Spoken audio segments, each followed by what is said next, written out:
Said earlier, I know unfortunately we almost repeat the same words every single year, but every single year the message is still the same. The situation is getting worse every single year. And last year we said that this is the worst time for the Jews since the Second World War. And sadly, we can say this again this year, the exact same message for every visible Jew. And I could say, as a visible Jew, this is something that we feel every single day. This is something that families feel all around Europe. The situation is getting worse and worse. And what we do see this year that we did not see in years before is the normalization of the hatred towards Jewish people. If in the past to be called anti-Semite was an insult, today people are proud to say that they have issues with Jews. More and more European people, according to different polls, see European Jews responsible for the war in Gaza. And more than that, according to the latest polls that were published, approximately 20% of Europeans feel that the Jewish people are not only responsible for the war, but they should be accused for the war in Gaza. Which means that if they have an issue with the war and they have an issue with the consequences, then they feel that this is right to blame the Jews. Jews are afraid to live in Europe. People are not happy, and too many people considering leaving this continent. So I think that this is very, very dark time, and yet we still believe in Europe, and we still believe that there is still a chance, there is still hope. And for this reason, we invited important politicians, legislators to come to Auschwitz to see the place where the hatred ends, to see what happened, what was the last stop of the train. It started with incitement, with hatred, with violation. It continues with silence, and then it's ended in Auschwitz. We are now at the stage where the hatred is there, the incitement is there, the silence is there, the violation is there. But we have to make sure that the train will not get to its last stop. This is the reason we are here, and I really, really hope that we still could hold the train and change or improve the situation so there will be still a future for the Jewish community in Europe. Thank you, Rabbi Margolin. Mr. Prime Minister, this is not a decree from heavens, right? This is something that a real governing positions can treat.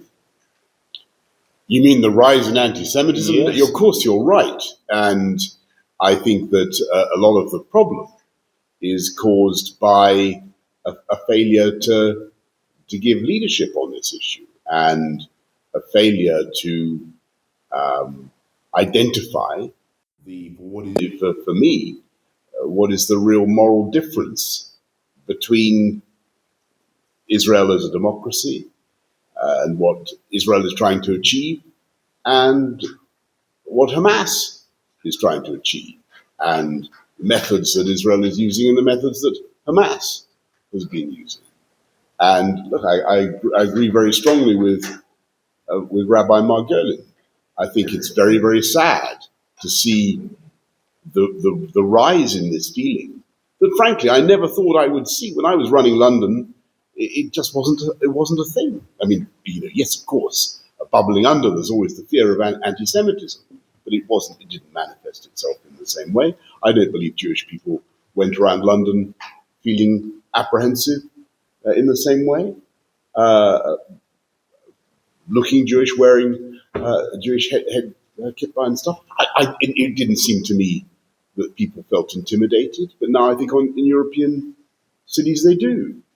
And politicians have to show a lead, and they have to call it out. And it's not just a question of cracking down on people who are intimidating and violent towards Jews. It's about attacking the basis of the assumptions that are forming this anti-Semitism, because it is patently not true that there is an equivalence between Israel and Hamas. And there is a difference between a democracy and an Islamo-fascist theocracy.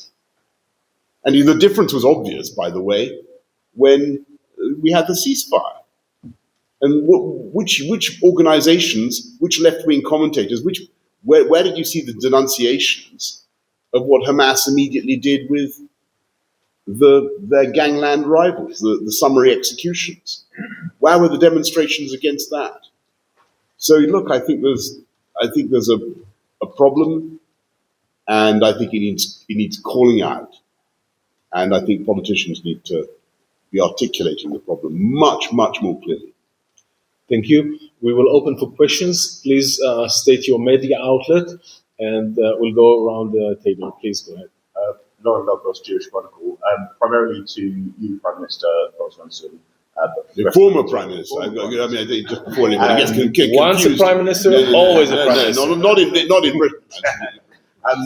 We're seeing in the United States the rise in particular of figures linked to anti-Semitism and that being enabled by commentators the likes of Tucker Carlson.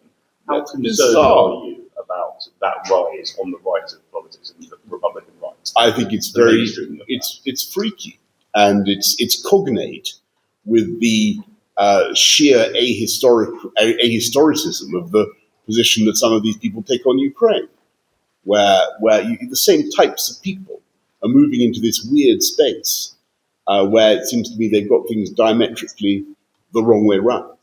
I don't understand it. I think that on the left, there's a slightly different phenomenon going on, where you've got a lot of people thinking about big Muslim constituencies in the metropolitan areas, particularly in the UK, and you can see that in the Labour Party. And I think that has affected some of the decisions that, sadly, the Labour government has taken. Can you dig in a little bit more on what's happening in Britain? What's your assessment in your country, and what went in your opinion? I find it very to say. I think that it's always been around. I remember there were demonstrations against Ariel Sharon. I remember, there's been small-scale demonstrations about Israel, but it's very, very sad and surprising to see the large numbers of middle-class, intellectual people putting on the keffiyeh and going out onto the streets of London and calling for Israel to be wiped off the map, from the river to the sea, because it's the only interpretation of that phrase that makes sense. So I don't know why it's happening. I think it's ignorance, but I think it's the virus of anti-Semitism, which has come out from beneath the medieval floorboards of Europe, where it has always, it's been for hundreds and hundreds of years, and it's taking this form. It will go away again. We've got to be optimistic. We've got to be positive. It will get better again, but we're going through, like with a pandemic, we're going through a bad outbreak now. Please. Hi, Daniela Brick from Spain's newspaper, El Debate. Spain's Prime Minister, Pedro Sánchez, has taken one of the most vocal pro-Palestinian positions in Europe, recognizing Palestinian statehood and criticizing Israel's military operations in Gaza as genocide. I would like to know your stance, or this kind of stance, in politicians, high-profile politicians in Europe. And if you allow me, my second question is the Conservative Party faces a growing challenge from Nigel Farage and the Reform UK. Do you think your party has done enough to reconnect with voters on issues like national identity, immigration, and so on? Yeah, thank you very much. So first of all, on Pedro Sanchez and Spain, I'm not here to comment on Spanish politics, and you wouldn't expect me to do so, but it is a perfectly respectable position for any pro-Israeli politician government like the one I led, also to want a destiny for the Palestinian people. There is no inconsistency there, and that's been the long-standing position of the British government. Unfortunately, as everybody knows, much of the problem was caused by the way the Brits handled it a long time ago. We won't get back into that, but we've never made good on the second half of the Balfour Declaration. The Balfour Declaration is a wonderful thing in the first half, but the second half we've never really honoured. And I'm afraid the fault lies not just with the Brits, but with the Palestinian leadership for decades and decades and decades, which has always missed the chance to get an arrangement that would suit them. And that's been their disaster. But you can't blame Israel entirely for that. I don't blame Israel. I think Israel, as I say, for me, it's a great example of a pluralist liberal democracy in a very difficult and dangerous part of the world. And I think liberals, I speak to all European leaders at the moment, they should be supporting Israel. They should be supporting Israel. That's my strong belief. Prime Minister, you were talking about liberals right now, and I would like to ask... Liberals means different things in different... I realize that liberals in Europe means conservatives. What I mean is people, Democrats. Democrats should be supporting Israel. So maybe, Rabbi Margolin, how do you explain the fact that there is this deadly coalition between far left and far right? Maybe you can address this question as well. We have both sides hating the Jews. I think that if you look at history, it was interesting to see that Jews were hated for being rich, were hated for being poor, were hated for being socialist, or hated for being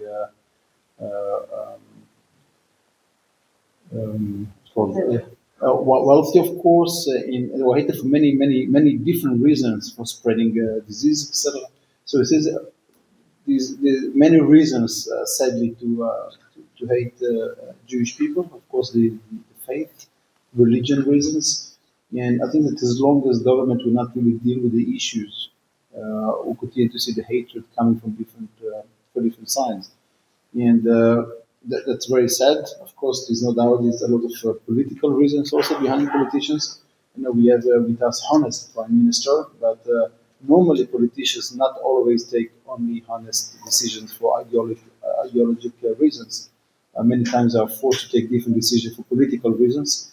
And we are very small in numbers, so it's really hard for the Jews to influence politicians just by numbers. So for this reason, we really have to educate as many Europeans as possible to understand why hatred is bad, not only for the Jews but for the entire continent. Mr. Johnson, it's very difficult to explain this phenomenon, but it's been going on for a long, long time, and I always remember, if you ever feel hated by somebody, it's 100 to 1 that it's not about you, it's about them. When people have irrational prejudice and bigotry, it's because they have some problem in their own life that they can't really address or sort out. Some problem in the economy, some problem in politics, and they find an enemy within. This is just what human nature is. And the Rabbi Margolin says that people have always found reasons, but they've never found reasons that stand up to scrutiny. They're all based on lies. And that's why I think it's so important that we call out the lies today, because if people start believing this stuff, then they will believe other lies. And, the things that we've seen in the 20th century could happen again. We mustn't be so arrogant and so conceited to think that, what happened in the lives of our grandparents and great-grandparents could never happen in Europe again. I think we have to realize there is a risk of that, and that needs constant vigilance. Thank you. Marta? Hello, my name is Marta Thomas. I'm from Spain. I work for diario. My name is Marta Torres. I write for a Spanish newspaper. The name is Diario. I'm from Spain. My question to you, I don't know if you can share this with us, but there is intel that the radical Islamists are based in the UK as well as in Spain, in Catalonia. How do you see the future of Europe, given that we have been seeing people chanting on the streets from the river to the sea, and they have like the support of the people. Yeah, I think that's right. I mean, I think tragically, over many decades now, people, radical Islamists, have used the freedoms that they find in London, in the UK generally, the freedom of speech, the freedom of association, the rights of habeas corpus, all the protections they have under British law, to push forward an agenda that will destroy those freedoms in the countries that they come from.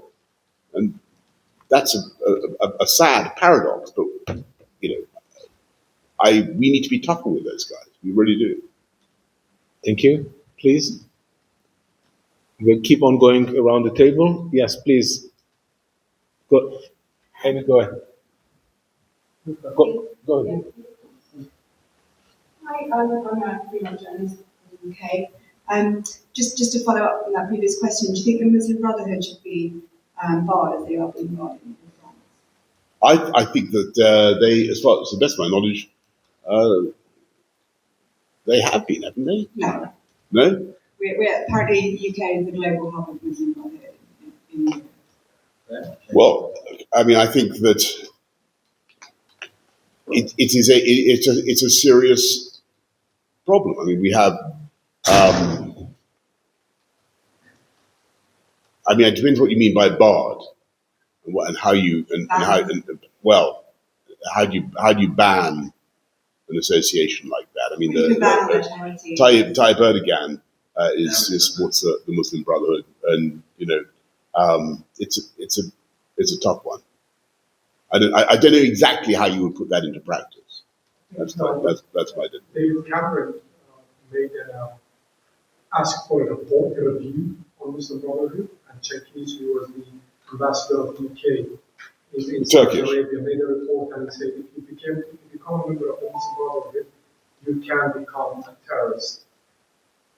Right. I'm sorry. I forgive me. I'm rusty on what we've done with if you were these to various head groups. of PM now, how would you stop this anti-Semitism that we are seeing on our streets? And obviously, you mentioned London, but it's all over the country. And obviously, the murders in Manchester, but that very night they had a demonstration. It's appalling. I just think it needs political leadership.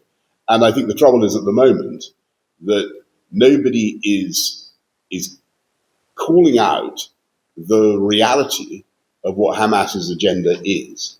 And instead they're indulging and condoning a lot of lies about Israel. I mean, we were told that Israel was and the IDF were enforcing starvation in Gaza. The UN assured us that was true. That turns out not to be true. We were told, I think, by the BBC that Israel had deliberately targeted a hospital. That turned out not to be true. And, a lie goes halfway around the world before the truth has got its boots on, right? And I think that is the problem. And I think it's a political problem caused by nervousness about offending Muslim opinion in the UK, and that is what has changed on the left. The left in Britain used to be the party of Israel. The Labour Party used to be the party of Israel because they saw it as a democracy, as a place where liberal values were enshrined in the Middle East, in a very difficult part of the world. That's not the way anymore. And so you've got this weird paradox where, as somebody just said, you've got people on the right in America and on the left effectively supporting anti-democratic, theocratic regime of Hamas. It's bizarre. But the answer, I don't think the answer is just a law enforcement issue or banning this and that group. It's about standing up strongly for Israel and and call it out. I mean, I do not see, as I think I said, I don't know if any of you in the session earlier, but if I'd been running it, I would not have stopped arms sales to Israel. Israel's our ally. It has been for a long time. Israel was under attack. Israel's facing, always has faced, existential threat. Why would you choose this particular moment? We said we were standing shoulder to shoulder with Israel. We then walked away. We also, as everybody knows, decided that we were going to recognize a Palestinian state entirely prematurely. I mean, yes, one day, as I've just told you, I think a two-state solution has got to be part of the answer. There's got to be some sort of devolved status for the Palestinians. They must have some sort of self-representation.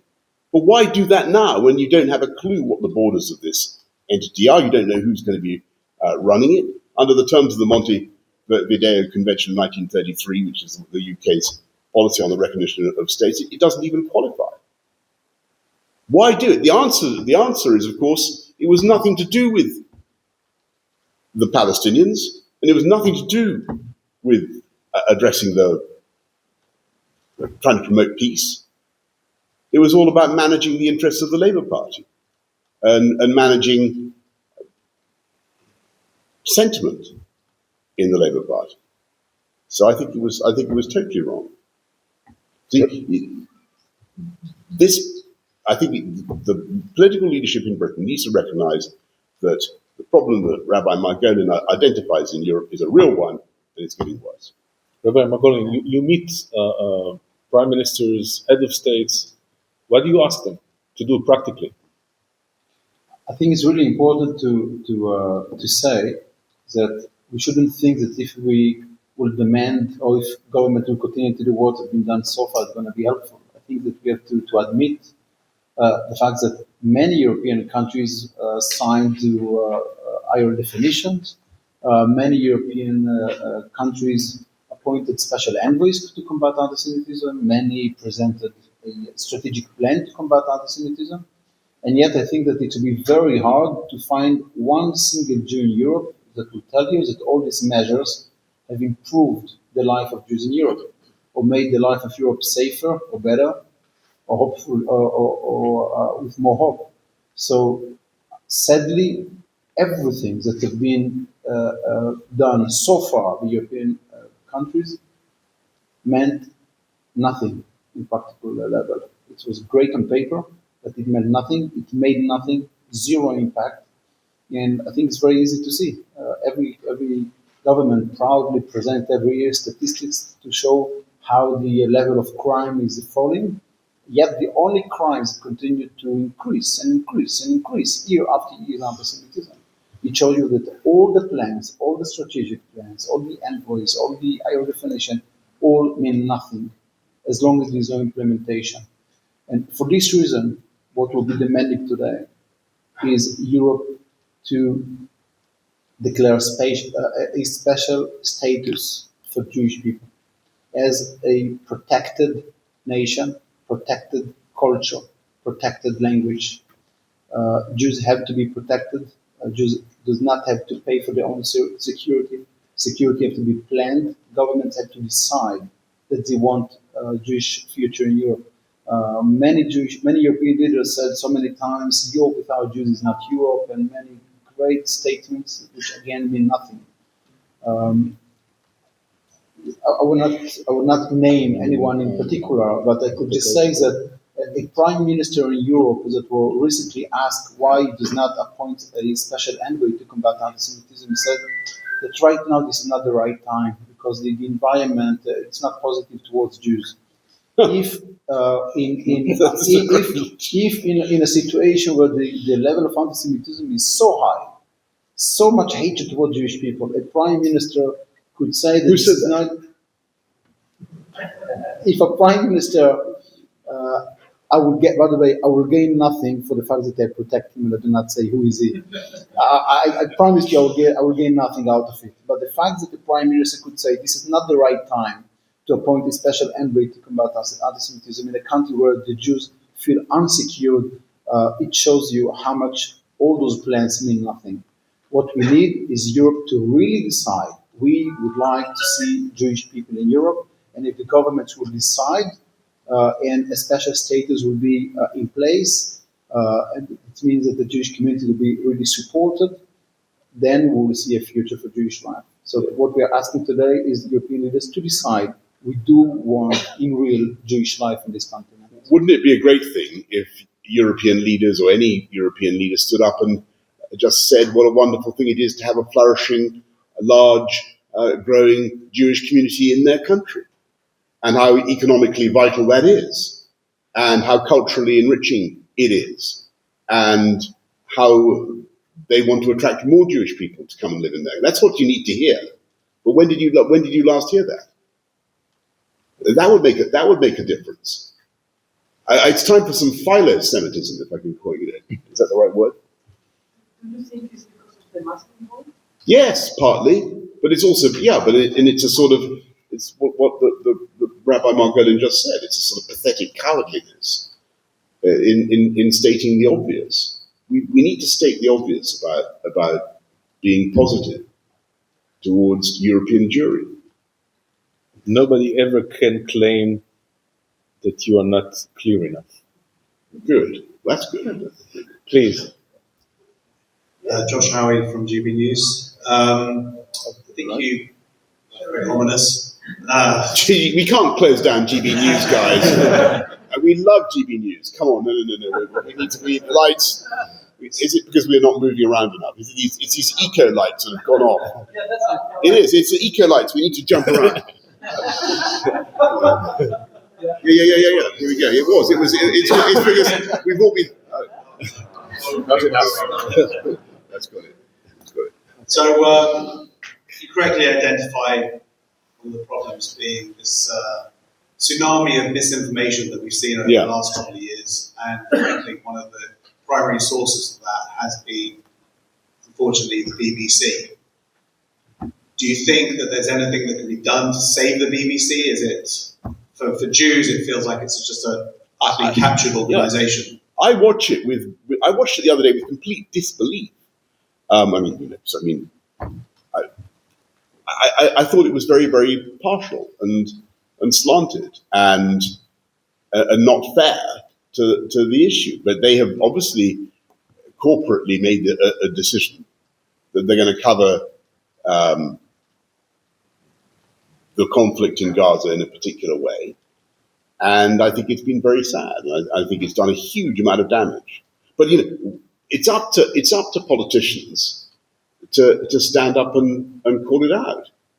And I don't want to try and pretend that when I was running London or when I was running the country, everything was an august and golden age. But we didn't have this kind of.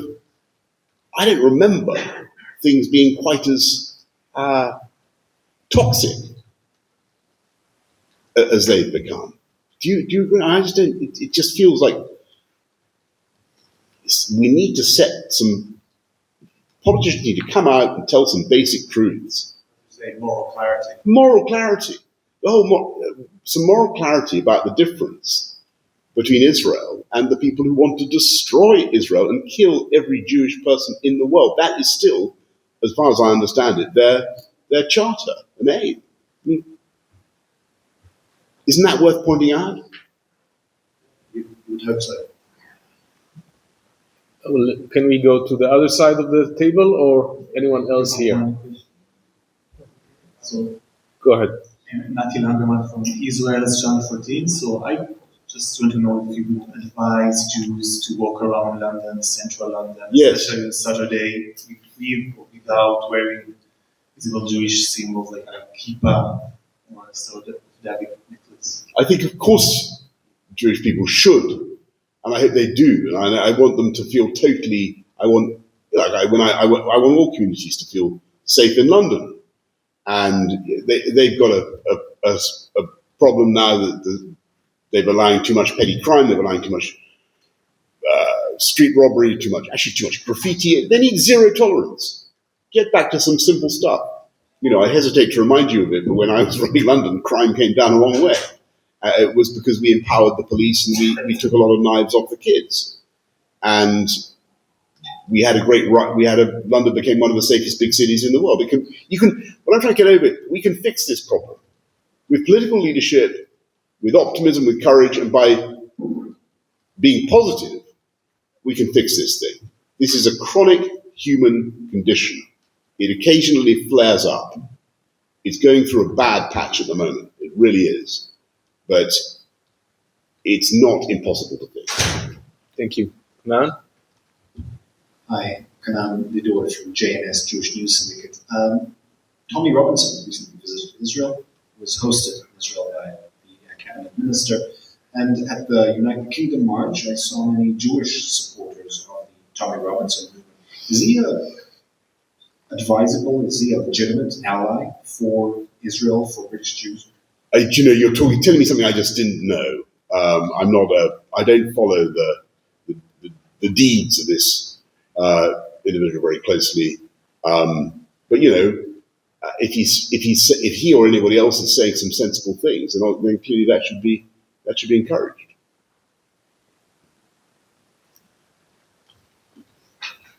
Hi, Global Prime Minister. My name is Josh Aronson. I work for Marib newspaper in Israel and several Jewish newspapers in the UK. First of all, thank you for your support after the attack at Eaton Park. My synagogue, I'm a member of that synagogue, so we appreciate the dinner.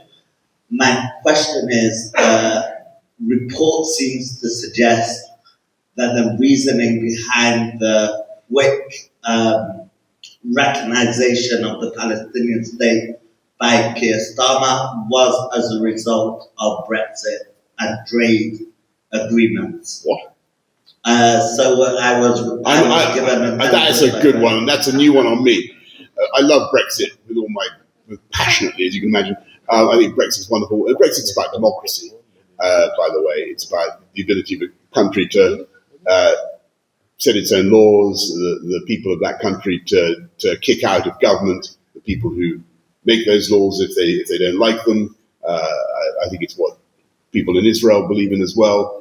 And I think it's a fine thing. I don't think Brexit had anything to do with it. With the trade agreement with the EU, I was told that France requested that from the UK in order to create that. I'd be very surprised. So I did the trade deal with the EU in 2020, I think, 2019, 2020. That subject, I can assure you, did not come up. And if it had, we would have kicked them in the pants, because that's nothing to do with it. We have 2 more minutes, so very short questions, please, and we'll have to we wrap all it up. know, Andy Vermoed from in the Gazette.be from Belgium. We all know that Hamas was sponsored by Qatar. Yeah. We know they are sponsored by Turkey. We know that the Muslim Brotherhood is actually led by Erdogan. And so I'm asking, why are we still buying oil to Qatar if they are supporting terrorism? Why there are never sanctions against Qatar? And why is Turkey still a NATO member? Well, I think that you'd have to ask. I mean, I think there are complexities in the way what the Qataris, I think, would say is that they were asked to be supportive. I think that's what and they were asked by the United States. I think that's what they to fund the government of Gaza. I think that's the argument that they make. But yeah, look, I mean, we've got of course. I mean, the reason the October the 7th massacres took place was not just that it was a grotesque act of terrorism by Hamas who wanted to destroy Israel, but they were set on and sponsored to do it by people who wanted to destroy what I think was an incredibly promising rapprochement between Israel and the rest of the Arab world. And Israel and the Gulf states, Israel and Saudi Arabia, were then on the path towards what could be an extraordinary economic partnership. One of the attractions of Israel is that it is the most dynamic, the most fertile economy, the most innovative economy in the area by miles. And of course, the neighboring Arab states want to cross-fertilize, and they see the advantage of partnership with Israel. And I think that what happened was that the Iranians, Hamas, wanted to interrupt that process. That's why. But I think it will renew. I think it will start again, and that's my hope. And that will be a profoundly positive thing. Anyway, I talked quite a lot. That's enough. Okay. We'll have one last question. Let's have the lady the honor to finalize the questions. Please go ahead. So I'm Hodaya from the Conferencia newspaper in Israel. And given your experience as Prime Minister, what should Western governments learn from Israel's struggle against terrorism and existential threat? And also, you've been talking about the two-state solution. And I just wanted to ask, after October 7th, and given that half of the Palestinians, by polls, still think that October 7th was a good thing, don't you think that the idea of a Palestinian state is a threat to Israel, is a danger to Israel, and even unless they, reform in a way that no one can imagine, is it even a good idea? Well, I think that it's not a good idea if they continue with their current manifesto of violence and hate. And I don't think, honestly, that it's going to happen anytime sadly, in the near future. I mean, it's just not something that is really. How can you expect Israel to accept as a neighbor an entity that wants to destroy it?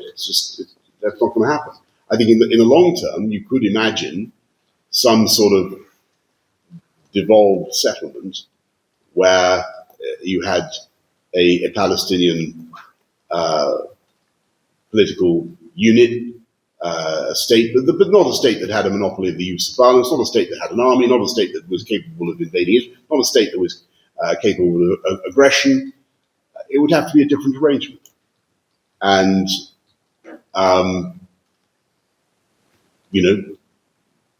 some sort of federal structure down the line, I can see that happening. But not. You're completely right. I mean, not. It's not easy to see how that happens right now. And about what Western world should learn from Israel? I think we've got the lesson is that things can take time, and that in order to, and that's been the lesson of the last 2 years, right? The democracies are very impatient. Democratic politicians find it very difficult to keep things going that are very difficult for a long time. And the world has got very impatient with Israel over Gaza. And the lesson has got to be sometimes, it is not easy to fix these problems. And when you have terrorist groups that are really committed to your destruction, it's going to take a very long time. If it's going to be a short questions to a short answer. Okay. Any comment on the eventual role of former Prime Minister Tony Blair? I think, look, I opposed him for many years, of course. I'm a conservative, because I forgot to say that. He's a Labour guy, and we didn't agree about everything. But I thought he did a good job. And by the way, I thought Donald Trump did a good job with the deal to get the hostages out. I was very, I wasn't surprised when eventually they said that they didn't want Tony Blair running Gaza. I wasn't surprised to be totally honest. But fair play to the guy. He got a deal going, and the elements of that deal are very like the deal that helped to end the conflict with the IRA. But what we haven't yet got is the crucial thing, which is the IRA did agree to disarm or to put their weapons beyond use, if you remember. It really did happen. And they really did become democratic politicians. It really did happen. So Blair's right. That's what needs to happen. But, as the lady just said, my anxiety is that Hamas in their heads are nowhere near admitting that. Thank you. Rabbi Margolin, closing remarks? The only thing I would just say is that I think that what we are asking is not a charity, but it is a justice. And Prime Minister, thank you very much for being with us. Thank you for your support and your leadership. And I very much hope that your message will get out, and that current politicians and prime ministers will take your leadership and will take example and will do the necessary. Thank you very much. Thank you very much. Thank you.